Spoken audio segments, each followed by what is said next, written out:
She comes off as an insufferable, whiny brat, and that's why people are so annoyed. There's a big focus on her love story with a guy who literally stalks her. But you don't have to disparage men in the process. In order to be inclusive, you have to completely destroy storylines. It's really not about the love story at all, which is really, really wonderful. I will elbow everyone out of the way to play the part. Talk about biting the hand that feeds you. Zegler's career now looking like it is seriously on life support. I was scared of the original cartoon, was terrified of it.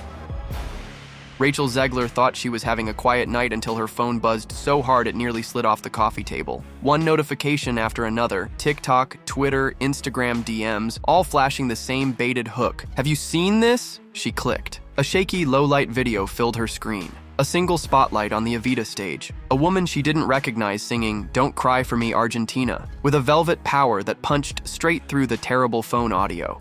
The biggest aspect of disbelief you have to suspend is the idea that Gal Gadot, as the wicked witch here, as the evil stepmother, is somehow less good looking than Rachel Zegler. That's the dumbest thing I ever heard. Rachel's heart ratcheted up. The caption stabbed harder. New Eva? 10 times better than Rachel. Comments scrolled faster than she could read. Instant chills. That voice, my God. Sorry, Rachel who? And there, rising like a tsunami, the hashtag that would haunt her before midnight. Hashtag better than Rachel. Her publicist's call came 30 seconds later. He didn't say hi. Have you watched the clip all the way through? She hadn't. With trembling fingers, she replayed it, noticing every detail the internet had already dissected. The performer's shorter frame, the natural Argentine inflection, the controlled stillness on the high sustained note where Rachel used to belt wide-eyed.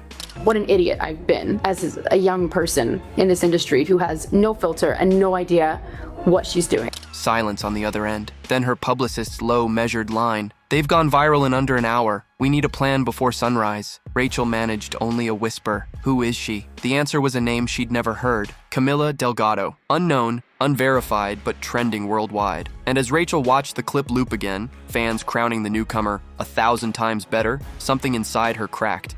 Like, who has been the most exciting person for you tonight? Oh my God. Besides, took the words out of my mouth. Besides. All those months of rehearsals, the press rounds she'd convinced herself would rewrite her Snow White fallout, the late-night vocal drills to prove she could outsing the skeptics. They were vaporizing in 15 blurry seconds. She opened Twitter. The algorithm was merciless. Reaction parrots, side-by-side voice overlays, slowed down comparison frames. One influencer captioned a freeze frame of Camila hitting the climactic note with, "This is the end of Rachel's Eva era and the start of something glorious." Her feed split between strangers laughing and stans begging her to, "Stay strong, queen," but mostly the laughter. That's when the tears hit. Silent, hot, blurring the screen. The thought smashed through her skull. What if this is it? What if I just lost the role of my life to a viral nobody? She clenched her phone, forcing composure, mind racing through denial strategies. Maybe it's an understudy run-through. Maybe it's rehearsal B-roll. Maybe, but deep down she recognized the sinking certainty that this wasn't just a rehearsal cameo. This was a replacement.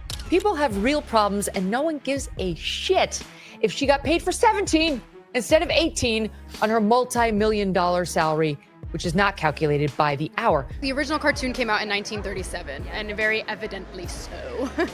Unannounced, unstoppable. And the only confirmation she'd get tonight was the echo of thousands of strangers chanting in real time that her successor was already legendary. That viral clip, 15 seconds long, just detonated her comeback. But the worst part? Everyone in the world could watch it over and over.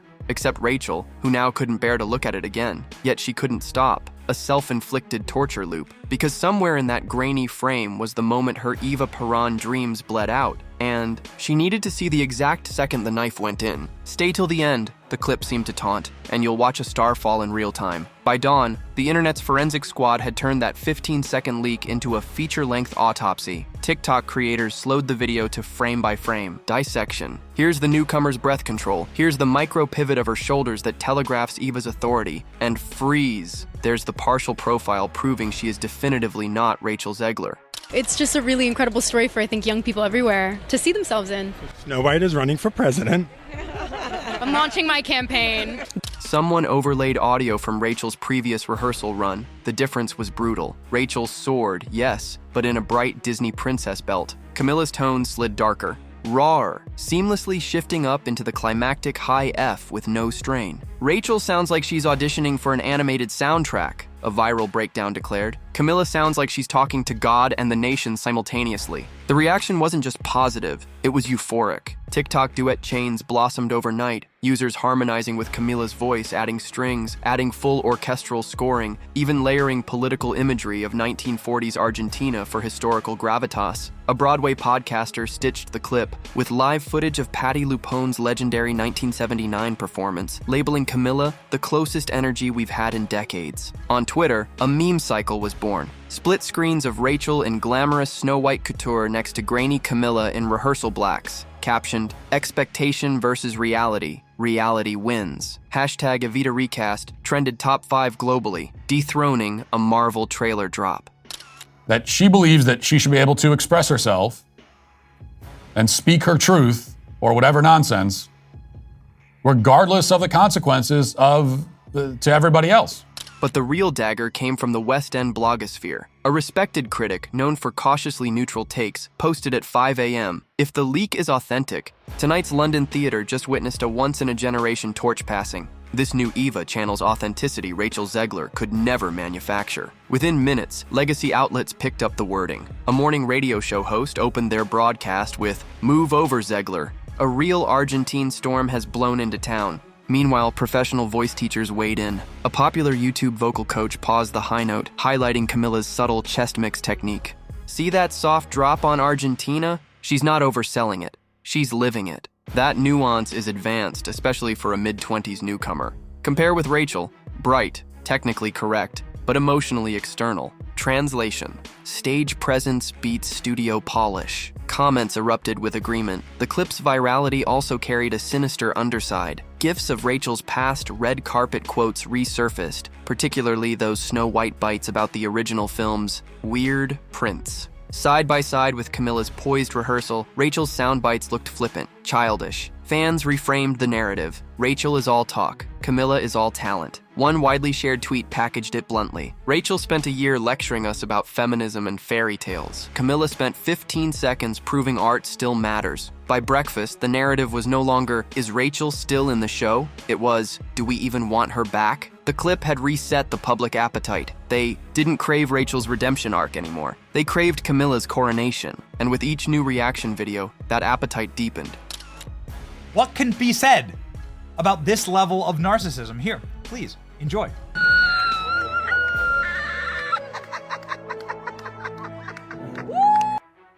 Sharpening into hunger. As social media roasted marshmallows over Rachel's imploding reputation, a second explosion hit, this time from Backstage. A screenshot circulated in locked theater discords before spilling onto Reddit. A typed rehearsal summary dated 2 weeks earlier, marked confidential. At the top, the director's initials. Below, bullet points that read like a surgical dissection of Rachel's professionalism, or lack thereof. Resists all direction, repeatedly halts blocking to debate character motivation. Undermines team leadership, publicly questions choreographer in front of ensemble. Disrupts rehearsal flow with unsolicited script rewrites, often ignores stage manager calls. Believes production revolves around her star image, refuses to consider ensemble cohesion. The final bullet was the kill shot. Overall atmosphere. Untenable. Evaluate understudy contingency immediately. Within hours, theater insiders confirmed the formatting was authentic, identical to weekly notes used across West End shows. A second image dropped. WhatsApp screen caps from producers. The short, chilling exchange. "She doesn't adjust. We replace." Director prepping understudy. "She's done." Authenticity? Unverified publicly, but several known stage crew accounts vouched for the phone numbers involved.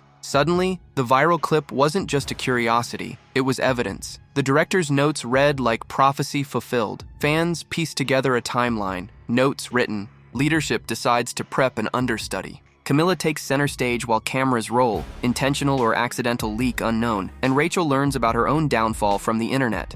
Some of Rachel's fans pushed back with their own narratives, suggesting the director might hold unconscious bias, that certain crew members dislike outspoken performers, or that Rachel's intensity is simply being misread. Yet a set of purported internal memos, whose authenticity has not been confirmed, began circulating online.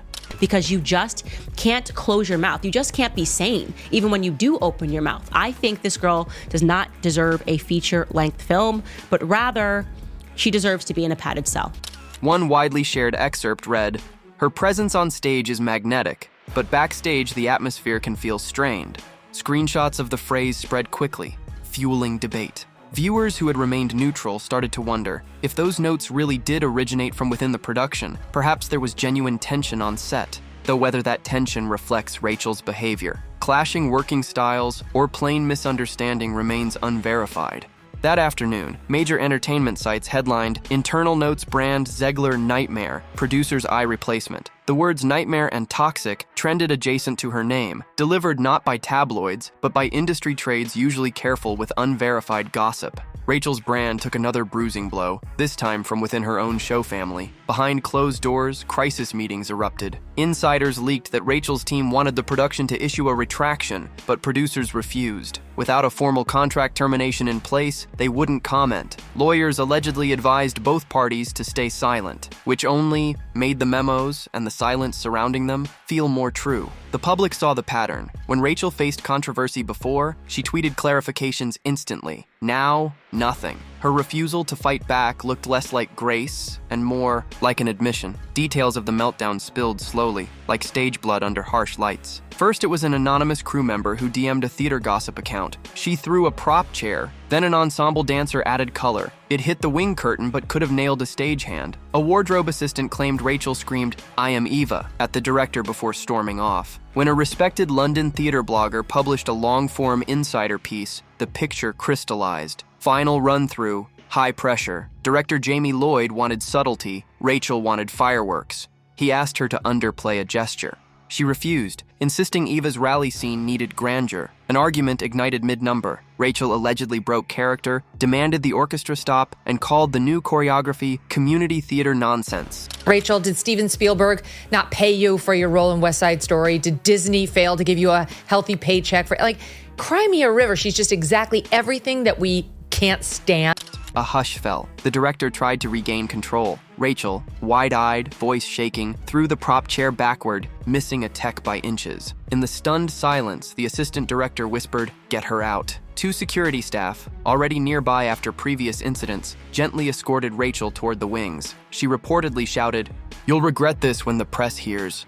The cast stood frozen until the director finally dismissed rehearsal early. Backstage, shock turned to grim logistics. Several ensemble members allegedly refused to continue unless changes were made. That same evening, a closed-door producer meeting resulted in a contingency plan. Prepare the understudy, rehearse alternate blocking, and, if possible, test her under the radar. Camila Delgado, until then a swing covering minor roles, was invited for a late-night coaching session. 24 hours later, that clandestine rehearsal was running when someone's phone captured the viral 15 seconds. Was it sabotage? A disgruntled crew member wanting justice? Or calculated marketing to soften audiences toward the impending recast? No one knows, but the effect was immediate. By morning, the world had picked its Eva, and it wasn't Rachel. Camila's sudden ascension reads like musical theater fairy tale, except the princess was never meant to be in the castle. A Buenos Aires conservatory graduate, she spent her early 20s singing opera arias in provincial houses, then pivoted to musical theater to chase narrative storytelling. Friends describe her as studious, almost monastic about vocal health, softly spoken off stage yet electrifying under lights. She arrived in London on a scholarship, auditioned for Evita as ensemble swing, and quietly impressed the musical supervisor with her natural Argentine dialect and ability to slide from chest to mix with no break. Cast gossip says Camila kept to herself, polite, present, always early, always warming up meticulously with lip trills in the corners. Rachel barely noticed her. Why would a Hollywood-anointed star focus on a swing? Yet Camila watched every blocking note, charted every Eva entrance, memorized every harmony. So when producers looked for a failsafe, she was ready. Every hour I am in the outfit of Snow White wearing the dress. I deserve to be paid for every single one. Cry Me a River, she's just exactly everything that we can't stand. Her first private run-through reportedly stunned the creative team. Jamie Lloyd, exhausted after weeks of friction, allegedly whispered, "That's the energy we needed from day one." The choreographer resurfaced an earlier staging concept rejected by Rachel. Camila nailed it in 2 takes. Costuming scrambled. Eva's gowns needed hemming for Camila's shorter frame. Wardrobe pulled an overnight stitch session. The next evening, they shot a closed rehearsal for archival insurance. That's where the viral clip emerged. Someone's phone video of the camera monitor playback. Camila didn't know she'd been filmed. She thought it was standard producer footage. When her phone blew up the following morning, she was rehearsing the Act 2 balcony speech and nearly dropped a prop letter in shock. Confidants say she cried, half terror, half relief. Terror at sudden global scrutiny, relief that her voice had resonated before nerves could sabotage it. Producers, according to leaks, are thrilled. Ticketing analytics show a spike in interest after Camila's clip, unprecedented for previews. Fan comments beg for a swift cast album recording. A London arts editor tweeted, "If Camila is truly in, the West End just gained its next leading lady. For Camila, the whirlwind is only beginning. For Rachel, it's a tornado ripping up the road ahead." Scroll Rachel's social feeds now, and you'll find a wasteland of recent deletions. The TikTok where she harmonized to "Don't Cry For Me Argentina" in her apartment, gone. The Instagram carousel of first day and rehearsal selfies, archived. Even her profile bio once boasting, "Evita West End 2025, now shows a single sunflower emoji. The changelogs didn't go unnoticed. Fan accounts tracked every subtraction. Some believe lawyers are orchestrating the blackout, prepping for litigation. Others think Rachel is spiraling, manually deleting anything that might be meme-ified. Regardless, the purge feeds the rumor mill. If she were still contracted, why scrub evidence of her involvement? If she planned a triumphant return, why erase the rehearsal memories she once flaunted? Insiders whisper that her management pushed for a formal statement, but legal counsel advised silence until contractual status is clear. Oh my God. She's dreaming about becoming the leader she knows she can be. What's Snow White's plan? CEO of IBM?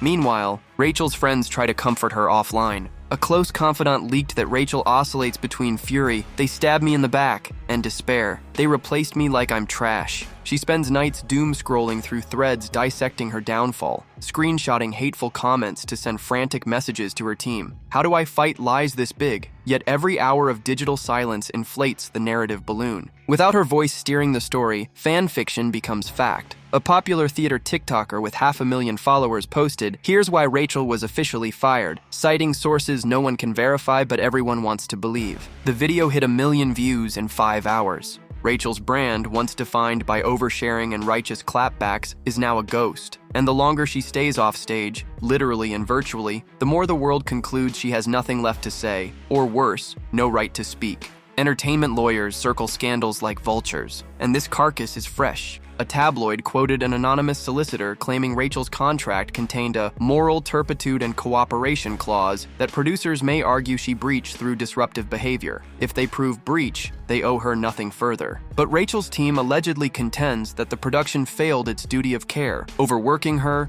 providing inadequate mental health support, fostering a hostile environment. In practical terms, both sides could threaten lawsuits to force a private settlement. That's why no one's talking. Every tweet could be subpoenaed. Every off-the-record quote could become evidence. Industry veterans predict hush money in the 6-figure range, cheaper than negative press if a trial drags the show's name through mud. But there's a wild card. If Rachel sues publicly, Discovery could expose the full rehearsal recordings, including the meltdown. Producers may settle quickly to keep that video buried. One theatrical insurance broker told a trade magazine, "This is exactly why productions carry cast behavior writers. If an actor becomes uninsurable, you replace them." Translation: the production may already have activated an insurance clause to recoup recast costs. Further proof they don't expect Rachel back. Contracts aside, there's the brand damage calculus. If Rachel drags the show to court, she risks cementing her nightmare label. If she swallows her pride and negotiates quietly, she escapes with money, but no role and a bruised resume. If she does nothing, she gets neither justice nor closure. Each path is a trap door. None lead back to Eva's balcony. While West End insiders manage the fallout, Disney executives watch from Burbank with grim recognition. They've been here before. Rachel at the center of an internet storm of her own making. I'm gonna stand there 18 hours in a dress. I deserve to be paid. We walk around in dresses, and we don't get paid for it. Rachel? I never want it to come off as me being ungrateful for the opportunities. Last year's Snow White PR tour is now corporate legend. The headline snafu where Rachel called the 1937 classic weird, the viral panel clip mocking Prince Charming, the avalanche of YouTube rants branding her a woke caricature. Disney's internal research reportedly showed negative sentiment spikes every time Rachel spoke. Crisis management memos urged controlled messaging and limited unscripted appearances. Branding consultants warned that continuing with Rachel front and center could alienate core family audiences. Recent leaks claim Snow White test screen feedback cited unlikable lead more than any technical issue. Rumors swirl that Disney quietly trimmed Rachel's lines in post and reshot certain scenes focusing on CGI dwarfs rather than her. Executives allegedly pray the film delays will let controversy fade, but Zegler's Evita catastrophe dredges everything back up. Now, entertainment reporters connect the dots. 2 major projects, 2 PR nightmares, 1 common denominator, Rachel. A Variety columnist wrote, "At what point does Hollywood call a pattern unworkable? Disney's silence on both fronts suggests an answer. Whereas studio Twitter accounts once celebrated every Rachel milestone, they now spotlight other cast members. The actress who told fans Snow White didn't need a prince finds herself without a studio knight in shining armor. If West End drops her and Disney retracts, what A-list ladder remains? Streaming indies? Experimental theater? Influencer musicals on TikTok? Rachel's team once boasted of a multi-picture dream pipeline. These days that pipeline looks clogged, maybe permanently. Word spreads fast in casting circles. A Grammy-winning composer told a friend, who told a blogger, who tweeted, "I hear multiple producers now using the phrase Zegler clause, code for actors we won't risk. Is it urban legend? Maybe, but perception, not fact, rules budgets." An agency assistant leaked that brand campaigns once courting Rachel's 2 million follower reach have paused indefinitely. Invitations dry up. A high-profile fashion house quietly replaced Rachel with another rising Latina actress for an autumn campaign, citing scheduling conflicts. Influencers notice she's no longer on pre-release PR lists. Even charity gala organizers, who love star power, fear protesters or awkward press. Castmates who once posted lunch selfies with her stop tagging. Directors mention chemistry issues in vague, cautionary tones. I get stopped for photos every time I'm online for the Snow White ride, and it is I have to pretend like, oh God, well, crazy that we're in front of this. Wait, how often are you in line for the Snow White ride? I'm a narcissist. West End gossip Instagram accounts receive anonymous DMs claiming, "Rachel is blackballed till she apologizes. Whether the blacklist is real or not, opportunities shrink as if it is." All this while, Camila Delgado's phone lights up. Agents wanting to represent her, labels asking about cast albums, talk show bookers fishing for exclusives. The theater world loves a Cinderella, especially when her rise coincides with another star's fall. Rachel watches this from the outside, doom scrolling until dawn. Every new Camila trend hashtag a fresh bruise. She wonders if she can reverse it, but reversals require allies, and right now, the party guests are slipping out the side door. Standing at the cliff's edge of her career, Rachel Zegler faces 3 brutal paths. 1. Fight, lawyer up, sue the producers, leak her own receipts, stage a comeback narrative of mistreatment and misogyny. Risk, the rehearsal meltdown video surfaces, shattering any sympathy. 2. Fade, settle quietly, retreat from social media, let the storm exhaust itself, then re-emerge in 2 years with an indie film and a humble smile. Risk, Hollywood moves on, roles go to newer faces. 3. Flip the script, apologize publicly, no deflection, full accountability, praise Camila Delgado, donate to a Buenos Aires arts charity, and rebrand from diva to advocate. Risk, pride swallowed, but forgiveness possible. Her team debates through the night. Each canceled appearance, each legal draft, each brand deal loss speeds the countdown. Meanwhile, Evita's first public preview with Camila looms. When that curtain rises and audiences explode in applause, because early insider buzz says they will, Rachel's window will slam shut. And then there's the rumored full-length meltdown video. If it leaks, and insiders hint someone is sitting on it, public opinion could cement forever. People forgive mistakes. They rarely forgive cruelty caught on camera. For now, Rachel sits in silent devastation, refreshing her phone like a gambler refusing to leave the table. The replacement has gone viral. The world is voting with views and clicks and ticket pre-orders. And each new share whispers the same brutal verdict. Maybe Rachel was never meant to be Eva. Maybe the role was waiting for the right voice all along. If you're waiting for the unedited rehearsal clip, stay tuned. Word is it's only a matter of time before someone hits upload. When they do, we'll break down every frame. Because this story isn't closing, it's just between acts. And the next scene, Rachel's choice, will decide whether the curtain falls softly or crashes down with echoes she'll hear for the rest of her life.